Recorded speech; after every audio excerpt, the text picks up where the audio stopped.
Hi, Jess. Thanks for your vlog. I was so happy to see your face and to have the vlog fam back together again. Is that a thing? I don't know. It was fun, and I'm excited to be back on your screen again. And I will answer your question about TikTok, but in sort of a roundabout way by talking about something that I love to think and talk about, the Enneagram. Now, if you know me in real life, you are either unaware that I love talking about the Enneagram, or you're probably super sick and tired of hearing about the Enneagram. But to those naysayers, I say too bad, I'm going to talk about it again. I know I've made one video already about the Enneagram, but I did not get a chance to talk about my type in particular. And so today I'm going to do that.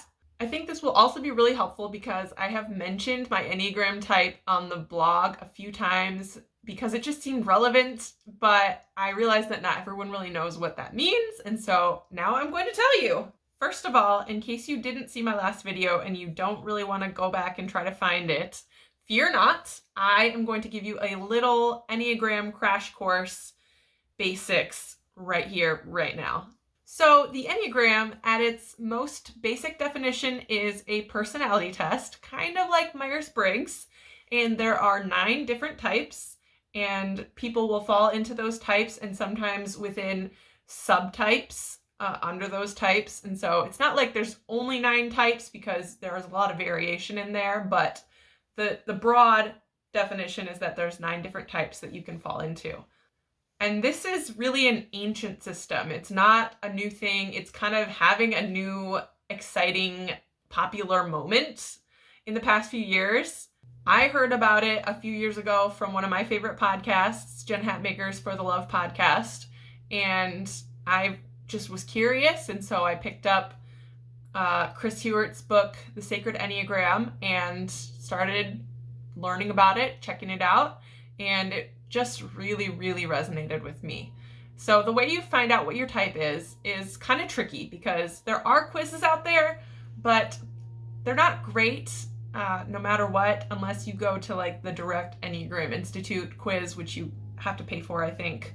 But in general, the quizzes aren't great because you just have to be really, really honest with yourself about what you are really like and not like what you want to be like. So really, what every Enneagram expert says is that the best way to find your type is to just read the descriptions and see which one of them really resonates with you. And the joke is that the one that is you is the one that's really going to just hit you in the gut. And it will make you feel like you're talking to someone who knows you as well, if not even better than yourself.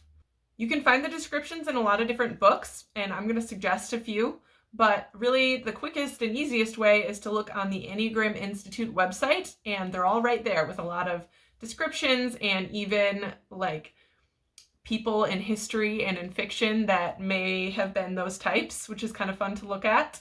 So just read the descriptions and see which one fits you the best. My type is type 3. And they all have a few different names. So type 3 is known as the achiever and the performer. Another little point about the Enneagram is it's a lot about growth. And so it tells you not only just what you're like in general, but it tells you what you're like at your healthiest and most centered and just most balanced version of yourself, and what you're like when you're unbalanced or having a bad time or just really insecure. And so in that way, sort of your greatest strength is also your greatest weakness, which I think feels a lot more realistic and true to life than your basic Myers-Briggs or other tests that just tell you this is how it is. Whereas the Enneagram tells you this is how you are at different times in your life, and this is how you can work towards growth and becoming a healthiest version of yourself. So with that said, let me give you a little description of my type. The achiever or performer is ambitious, competent, energetic, highly driven towards advancement, but can be status conscious or overly concerned with image or what others think of them. Their basic fear is being worthless, and their basic desire is to feel valuable and worthwhile. Does any of this resonate with any of you out there? If so, you might be a type 3. For me, it was that punch in the gut. That's me. I can't believe how true that is, and how I didn't even maybe know all of this about myself, but it's so right. And it honestly, the more I looked into it and the more I read up on it, it explains a whole lot about my whole life, really. I know that growing up, I've always been a big performer. I loved to sing. I always was trying to get my siblings to put on little shows here and there. And also, I really remember growing up and just always feeling like I just wanted people in my life that I looked up to notice me and to care about what I was doing and thinking, and just to talk to me or think that I was impressive in some way. And I would think about, well, what if I did this thing? Or what if I talked about this? Or what if I just kind of stood over here doing this? It seems a little silly, but I would think those things, and I would think, well, maybe if I did those things, then someone will notice me.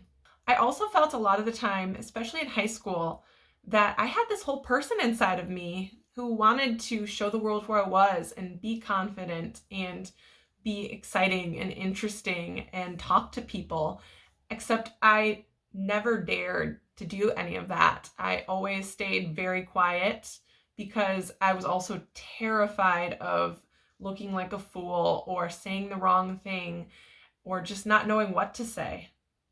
Until I got around people that I felt really comfortable with, and then I was able to be that loud person that usually never showed up. One thing for type 3s that is kind of hard but also really important is authenticity. It's hard to be your authentic self when all you want to do is fit in and sort of adjust your image so that it matches what you think everyone else wants to see. And that right there for me is definitely that gut punch descriptor that makes me feel like that's me, and I'm not sure I want it to be, but it is. I think one of the main ways that my type has manifested in my life is that I tend to really overcommit. I will say yes to everything. I will do everything because I want to achieve things. I love a checkbox. I love a list. I love things that I can tick off one at a time and get done, and especially things that allow me to show everybody, look, I made something. I did this, like a video blog, or this whole Road Less Dabbled project in general. Let's just say an Enneagram expert would not be at all surprised that I came up with this. But the flip side of all of that is that I feel so much pressure to do all of these things perfectly. And even though I want to do a lot of these things, I really, really feel stressed about them as soon as I say yes until I'm done. And then I feel this big release because the pressure is off and I can sit back and be proud of what I've done until the next thing comes along that I can be stressed about. And this became a big problem for me really during the pandemic because at work, things changed a lot. My responsibilities changed a lot. It felt like at some points every week there was a different set of kids, different people, different expectations. And I was running myself into the ground, trying really hard to keep everything running the way it normally would, to get everything done that we normally would, and to do everything as well as normal. And eventually, my body started to tell me that I need to stop with all of that. I was just holding way too much tension inside and not letting it go. And I came to a point where I had to listen. So I'd say that's one of the big lessons that I've really learned through this whole quarantine thing is how to pace yourself and listen to your body and not put too much pressure on yourself that doesn't need to be there. It doesn't. It really doesn't. The other interesting thing is that during the lockdown, a lot of my responsibilities sort of dropped. Not at work. Work was stressful, but like at church, I did a lot of things and we didn't do any of that for a long time. So I went from being busy, busy, busy all the time, doing all the things, to really just going to work and coming home. And so a lot of that pressure was just gone, and I didn't really want it to come back. Now, did I find ways to fill up that time? Oh yeah. I have a to-do list a mile long. I always do. And so I found plenty to do, let me tell you. Like, for example, I started thinking about this project, which I do really love, and I am really excited about it, and I think it's a cool idea, and I'm trying really hard not to let it get too stressful or too busy for me. It's really an interesting learning experience in that way. So, back to your question, what was it? When am I going to become TikTok famous? I honestly just started laughing when you asked me this, Jess, because I have 2 TikToks, 2!